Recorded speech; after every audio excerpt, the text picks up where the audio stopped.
குஜிலியம்பாறை விவகாரம் மற்றும் போராட்டத்தில் ஈடுபடும் மாணவர்களை கட்டுப்படுத்தும் வகையில் சுற்றறிக்கை அனுப்பப்பட்டதை கண்டித்து சென்னையில் மார்க்சிஸ்ட் கம்யூனிஸ்ட் கட்சியின் மாநில செயலர் பே சண்முகம் தலைமையில் போராட்டம் நடைபெற்று வருகிறது. விவரங்களோடு செய்தியாளர் வீரகுமார் நம்முடைய இணைந்திருக்கிறார். வீரகுமார், தற்போது இந்த போராட்டத்தில் என்ன முழக்கங்கள் எழுப்பப்படுகிறது? விவரம். தலைமை செயலாளர் சாய் குமார் அப்பதவியில் நீடிக்க தகுதியற்றவர் என வலியுறுத்தியும் தமிழக அரசு உடனடியாக அவரை பதவியிலிருந்து நீக்க வலியுறுத்தியும் தமிழகம் முழுவதும் மார்க்சிஸ்ட் கம்யூனிஸ்ட் கட்சி இன்று கண்டன ஆர்ப்பாட்டத்தில் ஈடுபட்டு வருகிறது. சைதாப்பேட்டை பனகல் மாளிகை அருகே மார்க்சிஸ்ட் கம்யூனிஸ்ட் கட்சியினுடைய மாநில செயலாளர் சண்முகம் தலைமையில மார்க்சிஸ்ட் கம்யூனிஸ்ட் கட்சி நிர்வாகிகள் தற்போது தமிழக அரசை கண்டித்து தலைமைச் செயலாளரை அப்பதவியில் இருந்து நீக்க வலியுறுத்தி கோஷங்களை எழுப்பி ஆர்ப்பாட்டத்தில் ஈடுபட்டு வருகிறாங்க. குறிப்பா இடதுசாரி மாணவர் இயக்கங்களை குறிவைத்ததன் மூலம் தலைமை செயலாளரின் சித்தாந்த சாய்மானம் அம்பலப்பட்டு நிற்பதாகவும் அரசு எந்திரத்தை அவரது நோக்கத்திற்காக தவறாக பயன்படுத்தும் எல்லைக்கு அவர் சென்றிருக்கிறார் எனவும் நியாயமான நிர்வாகத்தை இனிமேலும் அவரிடமிருந்து எதிர்பார்க்க முடியாது.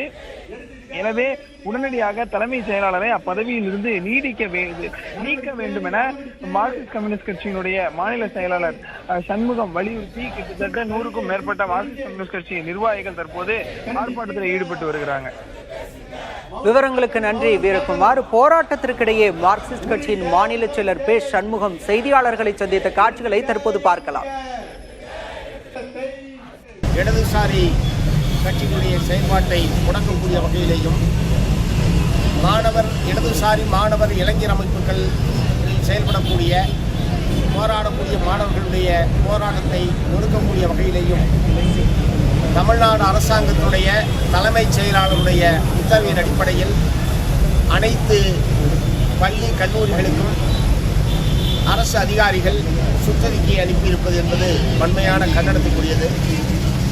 கடந்த ஜூலை மாதம் 28ஆம் தேதி தமிழ்நாடு அரசுடைய தலைமைச் செயலாளர் தலைமையில் நடைபெற்ற சட்ட ஒழுங்கு சம்பந்தமான கூட்டத்தில் இத்தகைய உத்தரவு என்பது பிறப்பிக்கப்பட்டிருக்கிறது. தலைமைச் செயலாளர் தலைமையிலான கூட்டத்தினுடைய முடிவின் அடிப்படையில் தான் கல்லூரி கல்வி ஆணையர் அவர்கள் இத்தகைய சுற்றறிக்கை அனுப்பியிருக்கிறார். தமிழ்நாடு அரசுடைய உயர்கல்வித்துறை செயலாளர் அவர்கள் தமிழ்நாட்டில் உள்ள அனைத்து பல்கலைக்கழகங்களுடைய பதிவாளர்களுக்கும் இதே போன்ற சுற்றறிக்கை அனுப்பியிருக்கிறார். இது ஜனநாயக நாட்டில் இப்படிப்பட்ட ஒரு சம்பவம் என்பது அநேகமாக இந்தியாவில் எங்கேயுமே நடைபெறுவதில்லை. ஆகவே தமிழ்நாடு தலைமைச் செயலாளருடைய இந்த நடவடிக்கை என்பது சட்டவிரோதமானது, வன்மையான கண்டனத்துக்குரியது என்பதை நான் தெரிவித்துக் கொள்ள விரும்புகிறேன்.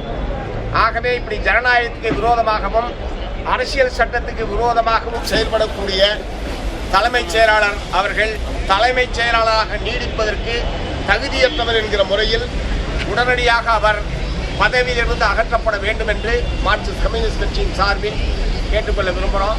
மார்க்சிஸ்ட் மாநில செயலர் பே சண்முகம் செய்தியாளர்களை சந்தித்த காட்சிகளை பார்ப்போம்.